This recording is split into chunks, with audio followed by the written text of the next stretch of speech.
Did you know that bugs are smarter than people? Stay tuned to find out what we can learn from bugs that relates to good eating, and also see delicious homemade bread made.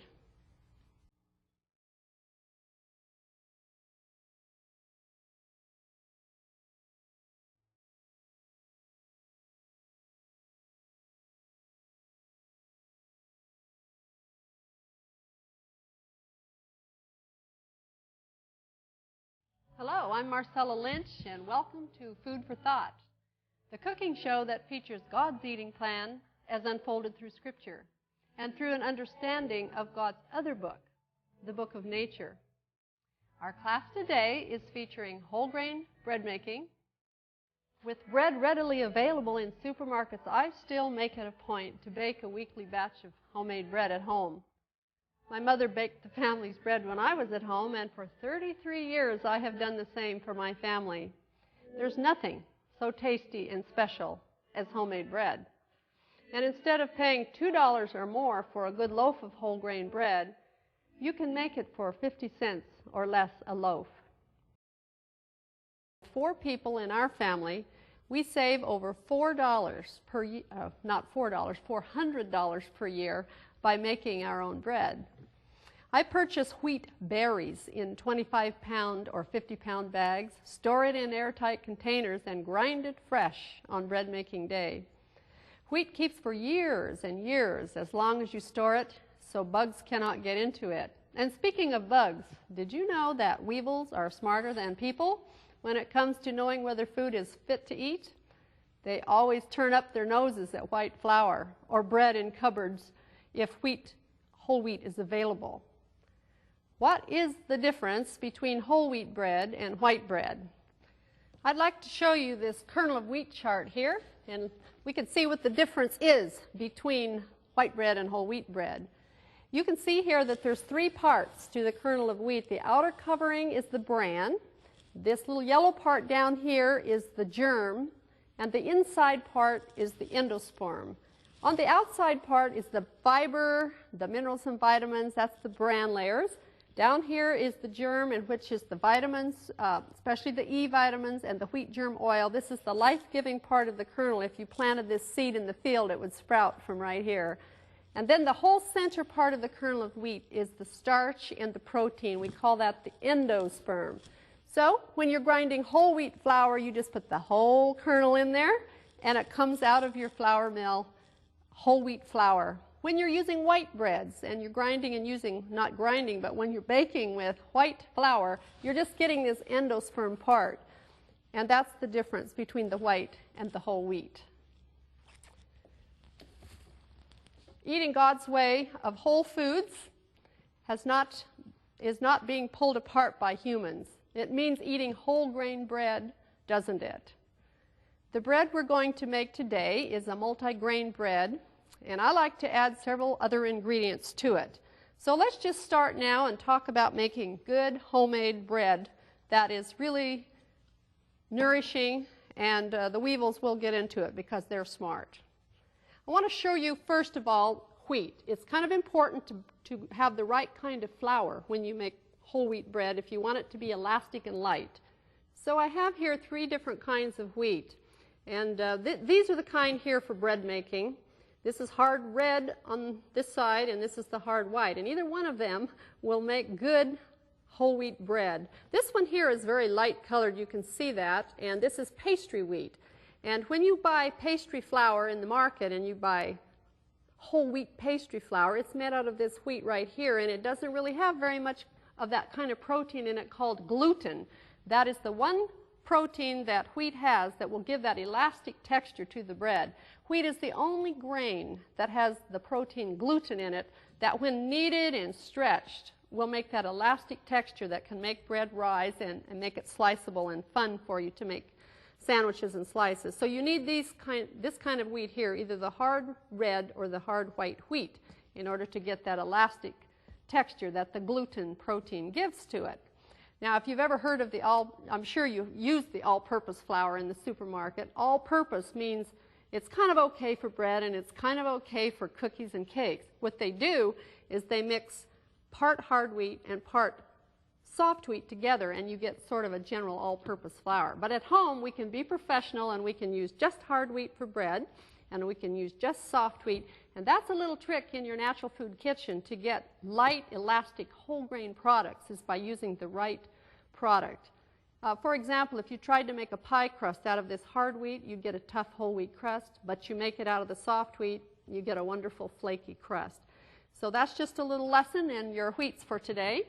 We have over here a nice variety of some other grains. It's wonderful to mix the different kind of grains together when you make bread. I find the texture and, of course, the nutrition is enhanced greatly when you mix other kinds of grains. And it's kind of hard to tell them apart. They look a little bit alike right now. I tell my students in the classes that it's like a mother when she has twins. After a while, you get so the mother knows them exactly. She can tell them apart. But some other people that don't know them very well, they just get the twins all mixed up and can't remember which is which. It's kind of like that with these grains. They don't look alike to me because I'm familiar with them and I've used them in my kitchen for so long, and they're different in texture, they're different in color, they have a different flavor, and it's wonderful to get used to using all the kinds. This is barley here. We have some oats. This is the same kind of oats that most of you use as rolled oats. It flattens the oats and it's very wonderful and nutritious. This is more of the soft wheat. We have barley here, and we have rye up here in the front, and this is buckwheat groats. This again is the hard red wheat. So it's just wonderful to store these whole grains in your home, and if you're fortunate enough to have a flour mill, which we have here today, we can grind our own flour. Now, Myrna is going to help me today. Hi, Myrna. Why don't we go ahead and bring the flour in? We ground some whole wheat flour ahead, but I just want to grind a little more for you so that you can kind of see how this grinds. I'd like to just take some of this hard wheat here and just mix it with a little of this light colored hard wheat, and we'll just put a little bit more through the mill so that you can see how wonderful it is. First of all, we just turn it on, and then we just put the grain in there.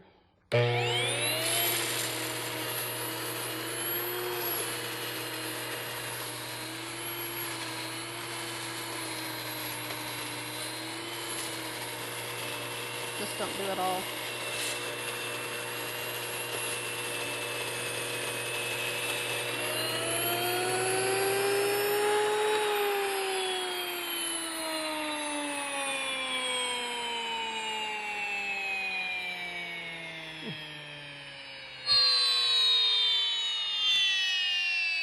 Sounds like our jet landed. That's a very powerful mill, and it grinds over a pound a minute, and you can have wonderful fresh flour at any moment. And here we have our fresh flour for the bread, and we've also ground a little bit ahead.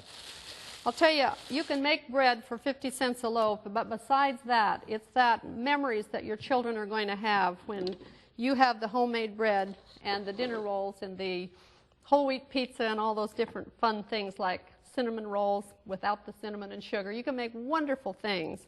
So what we'll do here is talk about the recipe first.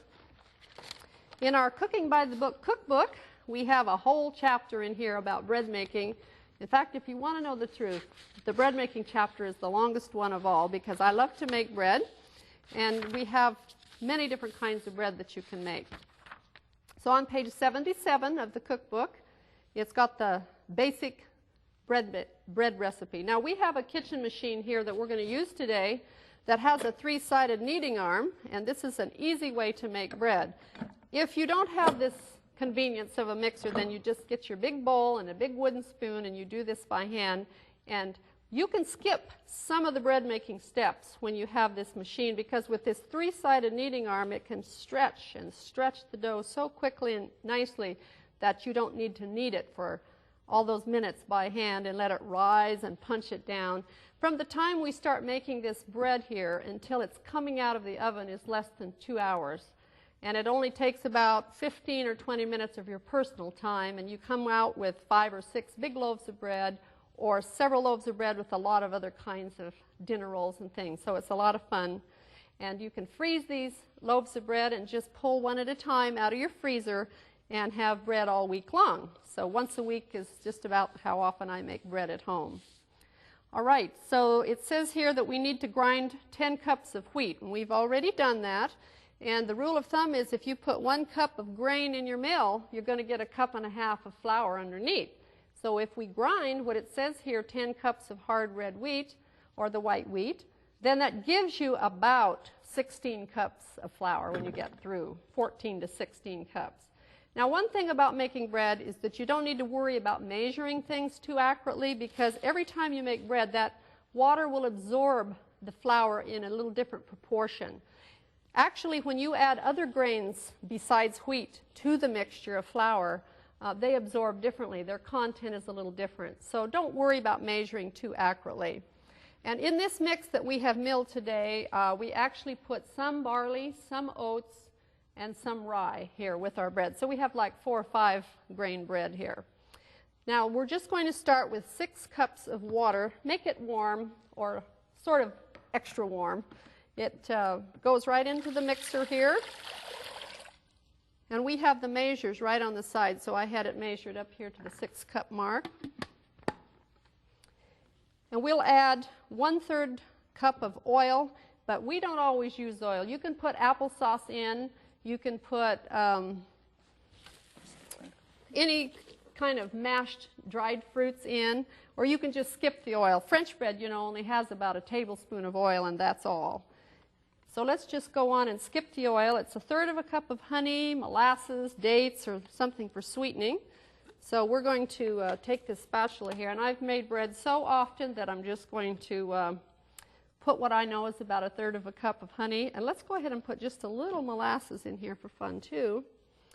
It doesn't really matter, does it, Myrna, that you measure exactly how much of everything you put in here? It works out anyway. It's wonderful. You know, I always tell people you can't really wreck bread. As long as you get the consistency right and the thickness of it, it'll be just fine. So we need about 1.5 tablespoons of salt here. Do you want your yeast first? Yeah, I'm going to wait a little bit on the yeast. We have so many wonderful new kinds of yeast now that you just throw the yeast right in with the dry ingredients. That's the salt. That's the salt. Yeah, we need 1.5 tablespoons of salt here. Okay. And let's see, the next thing is 3 tablespoons of yeast, but we're just going to wait a minute on that because we're going to just go ahead and let's see what else. That's it. I want to add now about 8 cups of this freshly milled flour and let it get a dough basically going first, and then we'll put the yeast in. Right? So you don't really need to measure how much flour you put in. I don't know if that's because we kind of are experienced, or if, you know, you'll get onto it after just a little. I'll move this over here. You want to get a dough. I've always been afraid to put my salt in so soon because I heard that wouldn't let my yeast work. But did you notice we haven't put the yeast in yet? I know. You're showing me a new trick. I'm pleased to learn this. So actually, we'll just add the yeast a little later. This is the rapid rise yeast, but it works just the same. I'll just go ahead and put all that in there. That looks about right. Okay, let's put that lid on there. Okay, and we'll just get that started here. Always use the very low speed for bread making.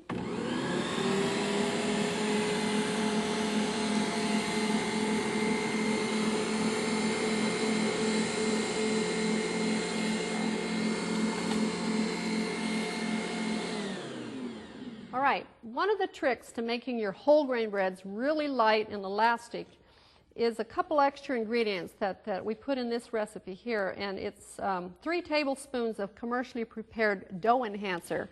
Now, if you have trouble finding that, and I think you probably will have trouble finding that, you can add a tablet of vitamin C and about a tablespoon or 2 of lecithin granules. This is some magic in bread. It helps your bread to rise lighter and to stay moist longer. And you know, the reason whole wheat bread generally dries out faster than white bread is because it's got that fiber and that bran, and of course it's supposed to dry out. In fact, if you want to know the truth, it's more digestible when it's drier bread. And so what we need to do here, Myrna, is just crush up this vitamin C tablet here with the back of this spoon. You want to do that? Sure. Just do it maybe in this lid here. Put it there. And this was just like a 500 milligram vitamin C. It doesn't have to be 500. You could put 250 in. But it's just a chemical reaction that takes place in the bread to help it to be lighter and more elastic. Okay, just go ahead and put that right in there. And then this is the liquid lecithin, and if you have the granules, that's just as fine. We'll just put a little bit of that here. And you can buy this at the health food store.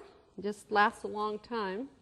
In fact, I make a homemade kind of a non-stick spray, but I don't use it in a spray bottle. But you can take half lecithin and half like corn oil or some vegetable oil. Keep that in a little bottle mixed together, and you can use that to brush right on your bread pans, and it creates a non-stick surface. That's exactly what's in these sprays, except that it also has an aerosol. So you can create your own, and that recipe's also in our book. Okay, so another trick, if you're adding these other grains, remember that these other grains do not have the gluten protein that makes bread elastic. If you add too many non-wheat type of grains to your whole grain bread, that's just going to make it more heavy and more crumbly. So if you want to have a little trick to make it still be light and elastic, but go ahead and add 6 or 7 other small portions of some of the other grains, then just keep on hand a little gluten flour. We have this gluten flour that you can get from the natural food store. And let's put about, that's all hooked in there. Oh, it doesn't matter, maybe a half a cup. This is going to make like 5 or 6 loaves of bread, so it's a big batch. And we can put maybe 3/4 of a cup. It's just whatever you prefer on that. All right, so let's just add the yeast, and for the yeast you need 3 packages or 3 tablespoons of either the active dry yeast or the instant rise yeast. And we'll just tear this open and put it in, and you can add it near the last. It makes very nice light bread even when you throw it in at the very last. One time when my son was in the 6th grade, he was so proud to demonstrate bread making for his class. And he forgot the yeast. He took what he thought was yeast, and it was breadcrumbs out of my refrigerator. And he actually realized too late that he had no yeast in there. So we added it at the very last minute, and it worked out just fine and saved the day for him. I'm just adding some more flour here, enough to make it a little heavier dough, and you just keep the machine running and add the flour gradually until the dough is at such a consistency that it starts pulling away from the sides of the bowl. You'll see that here.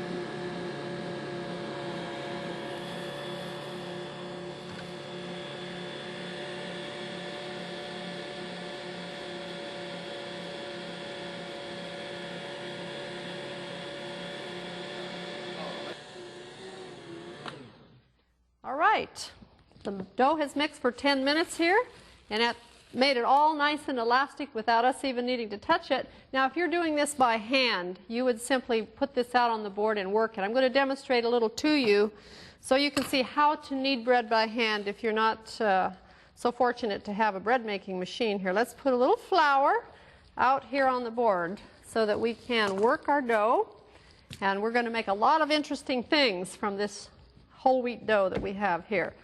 So we'll take it out of the bowl and see what we can do. It's nice and stretchy, and that means that that special kind of protein that's in wheat has been made very elastic. So you see, the first trick is to get the right kind of flour from the hard wheat for bread making. And the second trick is to get it developed and to get it elastic, and that can only happen by kneading.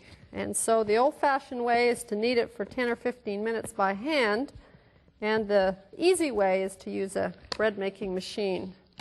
Put a little more flour here, and we'll just put it all out. This is a large batch of dough. You could make 5 loaves of big loaves of bread, or you could make a lot of different dinner rolls and sweet rolls, and we're going to show you a nice variety of things that you can do from this one basic dough. Right?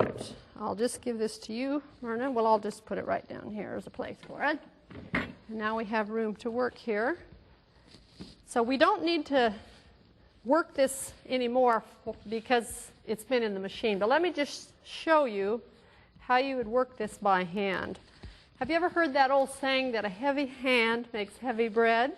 That's really true. You can watch a person knead bread and you can tell whether the bread is going to be heavy or not. And you want more of a wrist action, kind of a stretching to the dough when you're kneading bread by hand. You know, don't just go plunk and like this, you know, real heavy-handed, because you're not doing what it needs to have done. You need to stretch it. So you turn it a quarter of a turn, keep flour under it so it doesn't stick. You bring it up and you push and stretch it back. You give it another quarter turn, you bring it up and you push it back. So this is the slow motion. And you just keep kneading it like this until you get it all kneaded for about 10 or 15 minutes. And you want it to just bounce back at you when you poke into it like that, so that you'll know that it's nice and elastic. Once you get it all kneaded, if it's a by hand method, you need to put it aside in a bowl, cover it and let it rise and punch it down. But this is kneaded so efficiently that we can just start shaping the dough. So let's make a regular loaf of bread that you would put in a bread pan. Myrna will take one of those bread pans, and you take your one portion of dough that you're going to put in a regular bread pan. I'll just let you spray that for me too. You want to be sure to use a non-stick spray or a hard type of shortening so that it will, oil still will, it will really stick if you use oil. But whatever the size of bread pan that you use, you want to fill it 2/3 full of dough, because the loaf needs to be bouffant over the top. So you want to let it double in size before you bake it. You always let the dough rise before you put it in the oven. And if you don't fill it 2/3 full, then it won't be so pretty when you take it out of the oven. So I'm just flattening this dough into the shape of my pan, which is a rectangle here. And I'm just going to roll it up into a tight ball like this. And be sure you put the seam on the bottom, and you just put it in the pan. And you see, if it's 2/3 full of dough, then when it's doubled in size, it will be rounded over. So this needs to set aside here, Myrna, and we're going to cover it with a dry towel and let that raise for a little while until it's double, and then we pop it into the oven. And in your cookbook, it tells you here that it's 350 for about 45 minutes that bakes. Now you can bake bread in cans, and this is just a juice can. You can have all different sizes and shapes of dough.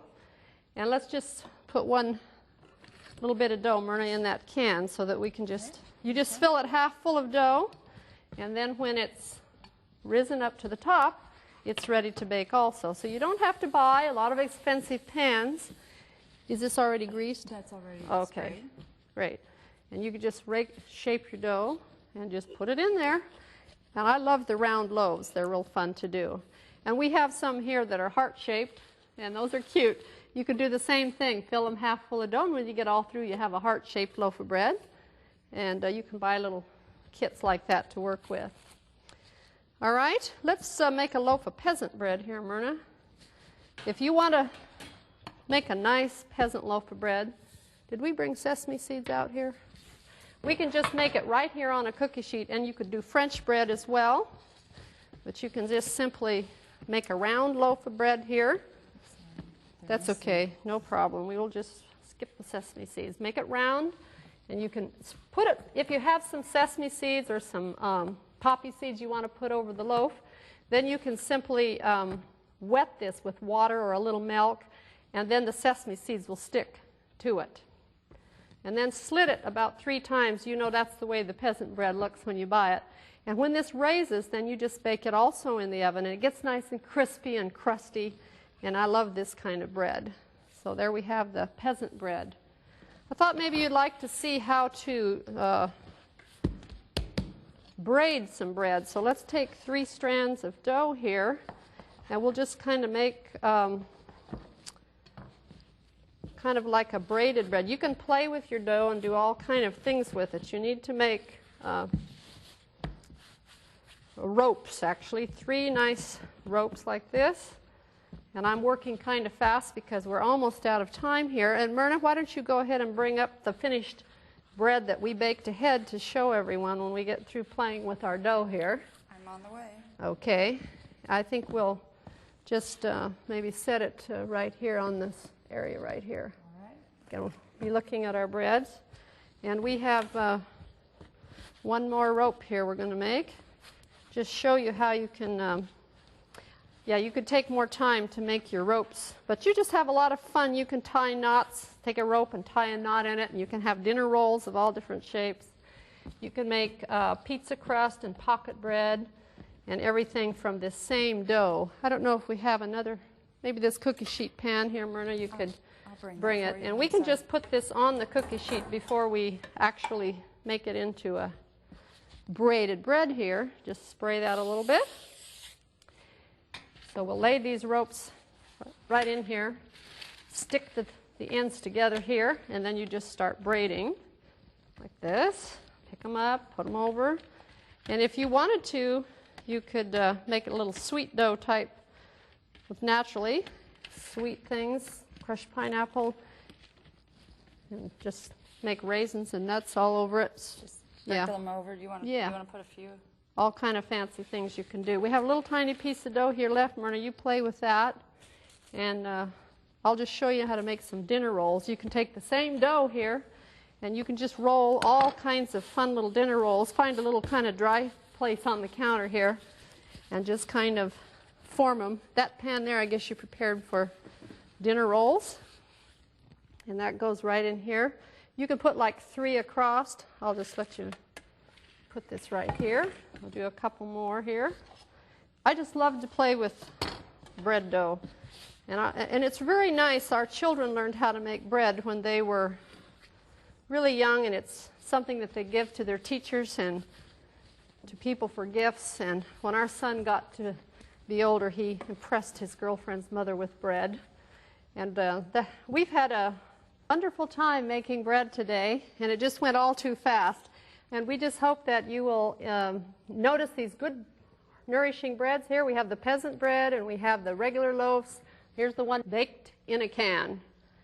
And so that's it. We've had all our breads in and out of the oven, our dinner rolls, our peasant bread, and all of these wonderful whole grain breads.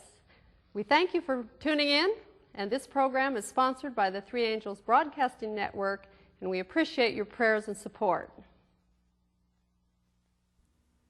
If you've enjoyed the recipes and cooking tips in this program, you'll want to order our Food for Thought resource sheet. We'll tell you how you can order the cookbooks you've seen used on this program, along with other information that will help you cook healthful, attractive vegetarian meals. For your free copy of our Food for Thought resource sheet, please write to us at Food for Thought, P.O. Box 220, West Frankfort, Illinois 62896, or call 618-627-4651.